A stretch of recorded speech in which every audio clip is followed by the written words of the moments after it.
dia, boa tarde, boa noite. Eu sou a Marina. Esse é o curso de Análise de Dados Ambientais com QGIS. Eu sou uma mulher branca, tenho cabelo curto acima da altura do ombro, meio ondulado. Eu estou usando um óculos de armação verde, armação de acrílico verde. Eu tô com um colar bem apertado no pescoço preto, um vestido preto de manga até o cotovelo, e meu fundo tá borrado. Então, hoje a gente vai falar um pouquinho sobre como usar os dados que estão na base dos dados no QGIS, né? A gente vai importar esses dados em CSV mesmo, de um jeito bem simples, mas a gente vai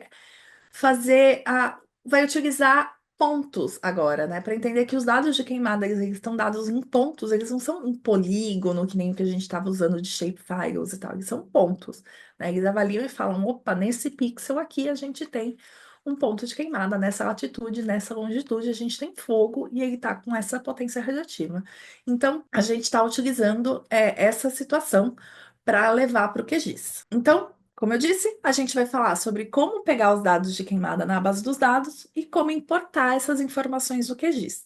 A análise, avaliar a proximidade dos pontos, arriscar falar que ali era um ponto de queimada ou não, ou alguma coisa desse tipo, a gente vai ver na próxima aula. Nesse vídeo aqui, a gente vai ficar só nessa parte da importação desses dados mesmo. Então, os dados do INPE na base dos dados. A ideia aqui é eu mostrar para você que você não precisa ir lá na queimadas.imp, né, no Terra Brasilis, para lidar com esses dados, para baixar esses dados. Você pode fazer isso diretamente da base dos dados. Fazendo isso na base dos dados, fica talvez muito mais simples para você. Você baixa ali, faz uma consulta no SQL, baixa os dados que você quer e usa eles de uma forma bastante prática. Para usar o Data Lake da base dos dados, você precisa ter uma consulta. Para usar o Data Lake da base dos dados, você precisa ter uma conta no Google, né, e um projeto válido do BigQuery para poder fazer a consulta. Criar esse projeto, fazer uma consulta, utilizar o BigQuery, são coisas que a gente já cobriu aqui nesse canal. Então, você tem um passo a passo completo de como fazer isso nesses links aqui e nos links vão estar disponíveis na descrição, né? Para fazer isso, mas a gente vai fazer a consulta juntos, tá? Então, aqui a gente tem a tela do banco de dados de queimadas no site da base dos dados. Você vai ver que tem de tabela tratadas, tem a tabela de microdados. Aqui a gente consegue ir na fonte original de focos de queimadas e incêndios. E eu vou vir aqui e mostrar que você consegue ver todas as colunas, que a gente já falou disso no outro vídeo, né? Todas as colunas que estão, né, dentro dessa tabela de microdados. E eu posso, inclusive, falar, eu quero todas as colunas e vou vir aqui e vou gerar a consulta. Quando ele gera a consulta no nosso site, ele vai gerar a consulta fazendo já uma união com o diretório, com a tabela de diretórios que tem os municípios. Então, você não precisa saber o código do município. Você pode só já fazer essa consulta com a união que vai vir com com o nome do município, tá? E aí você pode abrir isso daqui no BigQuery. Então, acessar o BigQuery para ver essa tabela de microdados aqui no BigQuery, tá? Estão todas as colunas aqui bonitinhas. Vocês podem reparar que aqui no cantinho tem, do lado do Google Cloud, eu tenho aqui o projeto que eu estou usando, que é o Análises BD, tá? Que é um projeto que eu já criei. E eu posso abrir aqui uma janelinha de uma nova Query SQL. Eu posso copiar essa daqui. Vocês vão até ver que tem uma aberta já aqui. Não precisava, tá? Mas, enfim, vou pegar aquela copiada lá. Vou colar aqui. Esse código vem com todo o cuidado de ter os nomes bonitinhos de todas as colunas, né? E então, acaba ficando uma consulta meio grande, mas eu vou colocar aqui. Depois de fazer todos os joins, eu vou fazer um where e vou escolher algumas coisas. A primeira das coisas é, eu quero que o que está na tabela de microdados, né, que a gente chamou aqui a tabela de microdados de dados, deixa eu até aumentar o zoom, que eu acho que vai ficar um pouco melhor para vocês verem. Então, aqui na tabela de microdados, a gente chama ela de dados. Então, eu vou falar, olha, nessa tabela dados, eu quero que o campo bioma, e essa escolha aqui foi uma escolha Já trabalhei um tempo com a Amazônia. A Amazônia está muito em vista. Não é um bioma que deve ser de forma alguma esquecido, mas outro bioma que sofre muito com queimadas e que tem um pouco menos de atenção é o Cerrado. Então, eu achei que ia ser interessante se a gente visse em uma data qualquer como é que está essa situação do fogo no Cerrado, né? E quando eu digo uma data qualquer, é uma data qualquer mesmo. A gente vai colocar uma data qualquer ali na data para ver um dia como é que fica no Cerrado. Mas vamos lá, o bioma aqui em questão que eu quero é o bioma do Cerrado. Só que aqui, quando eu faço essa busca, ele vai me trazer o resultado de vários satélites. Lembra que a gente comentou isso na aula passada sobre os dados de queimada?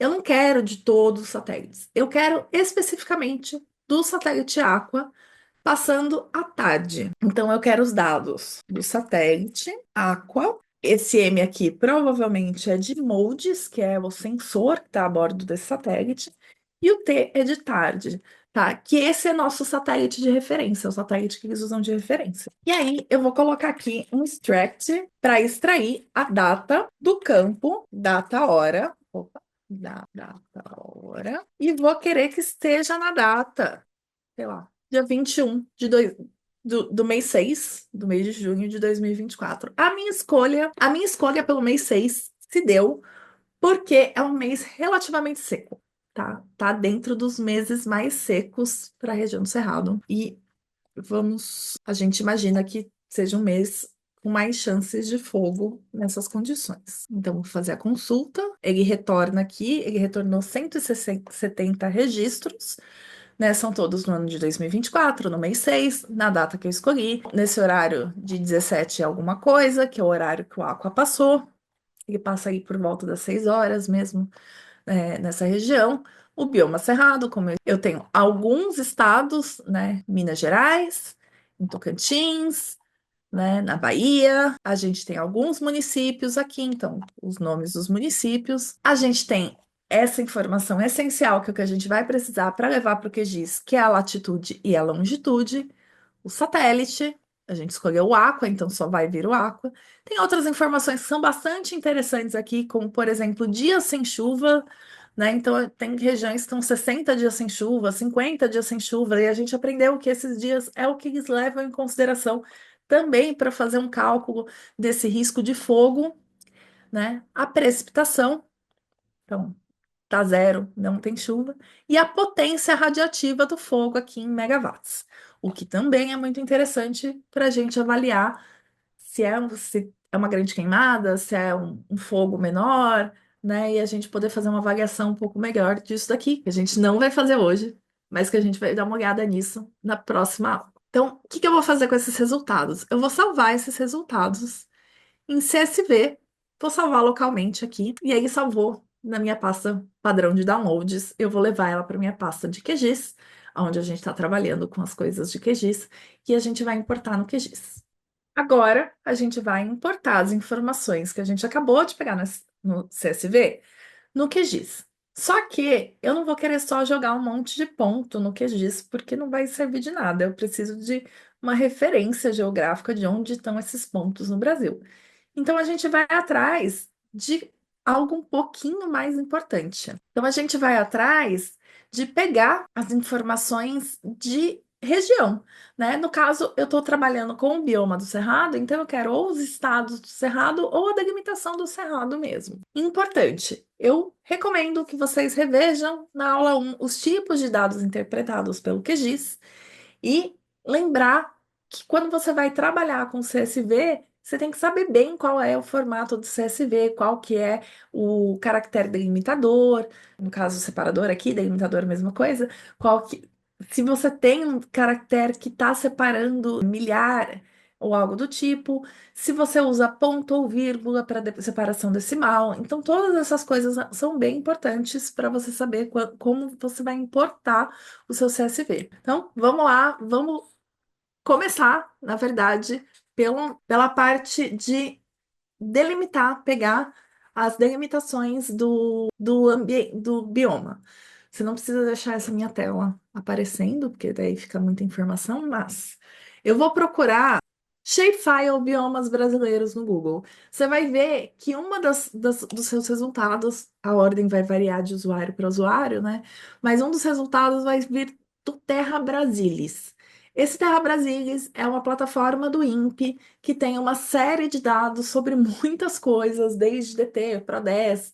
Então, vários projetos de análise e monitoramento ambiental estão dentro do Terra Brasilis. Aqui você tem nessa parte de downloads, você tem informações sobre os biomas. Então eu vou vir aqui nos cerrados e vou pegar nos auxiliares, vou pegar os estados do bioma cerrado, vou fazer um download do shapefile e eu posso fazer, por exemplo, o limite do bioma cerrado do shapefile. Eu posso fazer dos municípios, se eu quiser depois avaliar qual município que tem mais focos de incêndio, de fogo, né? Eu posso ver o fogo em unidades de conservação, eu posso ver fogo em áreas indígenas, então a gente pode avaliar isso, mas não é isso que a gente vai ver nessa aula de hoje, a gente só quer ver fogo dentro do bioma cerrado, a gente só quer ver fogo dentro do bioma cerrado, então é isso que a gente vai dar uma olhadinha, né? Então, eu tenho aqui na minha pasta já o CSV, que eu vou chamar de fogo no dia, a gente tinha escolhido dia 21/06/2024, né? Vou pegar os shapefiles que eu fiz download. Então, aqui eu tenho esse Biome Border 2, porque já é a segunda vez que eu baixo na mesma pasta, né? Eu vou colocar aqui Cerrado Border, só para eu saber que se trata de cerrado. Aqui, States Cerrado Biome, em português. Bioma. Está. Ok, vamos abrir o QGIS agora. Ok. Um QGIS aberto e um novo projeto aberto no QGIS. A gente tem aqui a nossa tela conhecida, barra de ferramentas em cima. Aqui no nosso lado tem o nosso Project Explorer, o browser. Então, aqui eu consigo ver todas as minhas pastas. Inclusive, vou pegar aqui de pasta, vou abrir aqui minha pasta Desktop QGIS, aula 3, porque a gente está na aula 3, e vou puxar aqui Bioma Cerrado Estados.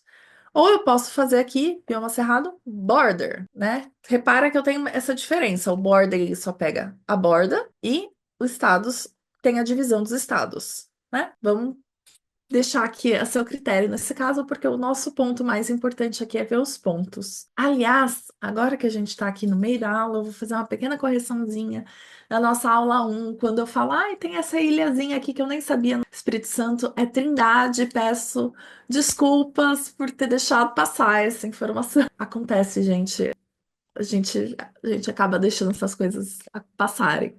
Mas voltando aqui na situação do cerrado, eu vou trazer agora também o CSV. Então a gente vai ver em Layer. Eu tô com tô com o meu QGIS em inglês. Então espera aí que eu vou deixar meu QGIS em português. Vou até fazer isso de novo rapidinho. Settings, Options, General, Override System Local, português, ok. Salvar esse projeto aqui. Topic, QGIS, aula 3. O nome desse projeto vai ser Fogo 21/06/2024. Abri agora o QGIS em português. Estou com o meu bioma cerrado com as divisões dos estados. Eu vou vir aqui em camada, criar nova camada, camada gerenciador de fonte de dados, texto delimitado aqui na esquerda. Nome do arquivo. Vou escolher aqui nosso nome do arquivo, Fogo 21/06/2024. Codificação TF8, e é um texto separado por delimitador. O delimitador é vírgula, não preciso colocar nenhum delimitador personalizado, porque vírgula é o delimitador padrão. Não vou colocar número de linha para descartar, mas vou avisar que o primeiro registro tem nome dos campos, porque é assim que costuma vir o CSV gravado do BigQuery. Vou falar para ele detectar os nomes dos campos, e aqui no campo X e no campo Y, eu vou colocar as coordenadas de ponto nessa área de definição da geometria. Campo X vai ser a longitude, campo Y vai ser a latitude. A gente tem muita vontade de falar latitude, longitude, logo X é latitude, Y é longitude. Não. X é longitude, Y é latitude. Isso daqui é o que você precisa levar dessa aula. Você levando isso, tá tudo certo. É só isso que você precisa gravar na sua alma quando for usar o QGIS, tá? A geometria que a gente está usando é a 4674, o Sirgas 2000, tá? Aqui estão a minha amostra dos dados. Importante aqui é que latitude e longitude são decimais, não são texto, então tá tudo certo. Eu vou adicionar, fechar e pronto. Eu tenho meus pontos aqui que eu quero que vocês prestem bastante atenção. Primeiro, vão ter alguns pontos que estão fora dessa região delimitada pelo cerrado aqui, tá? Isso vai acontecer porque a coisa não é necessariamente perfeita nessa delimitação, a ponto de você virar para o satélite na hora do negócio e falar assim, não, aqui nesse ponto, nessa borda, nesse pedacinho, já tá fora e vai ser perfeita essa delimitação de bioma em todos os projetos e produtos que existirem, tá? Mas o que eu quero de fato que prestem muita atenção é que aqui, por exemplo, aqui pertinho do DF, eu tenho um ponto aqui e um ponto aqui. Agora, um pouquinho mais para cima, aqui, já repara que eu tenho dois pontinhos muito próximos. Aqui, eu tenho uma quantidade de três pontinhos aqui em cima, dois pontinhos aqui, um pontinho aqui. Aqui eu já tenho muitos pontinhos muito próximos, quatro pontinhos próximos. Então, reparar nesses pontinhos próximos é interessante porque pontinhos próximos indicam que, opa, mais chance de ter alguma coisa por ali que seja algo de atenção, né? Que não é uma fonte simples. Mas, importantíssimo, eu não faço a menor ideia se esse ponto aqui, se esse ponto nessa coordenada, tá com a potência radiativa maior do que esse outro ponto nessa outra coordenada aqui, por exemplo, tá? Então, isso é muito importante. A gente precisa saber dessa questão de intensidade de potência radiativa, porque isso faz diferença na potência do fogo. A gente pegou um dia com poucos pontos no geral, assim. Se a gente olha assim, não são tão poucos pontos, né? A gente gostaria que não tivesse nenhum, nunca, né? Nenhum ponto de fogo, mas não é a situação de, sei lá, o dia do fogo, por exemplo. Mas dá para a gente ter uma boa noção já da situação no Cerrado e a gente poder abrir espaço para avaliar essa potência radiativa do fogo. Então é isso. Muito obrigada por terem assistido essa aula de hoje. A gente se vê na próxima.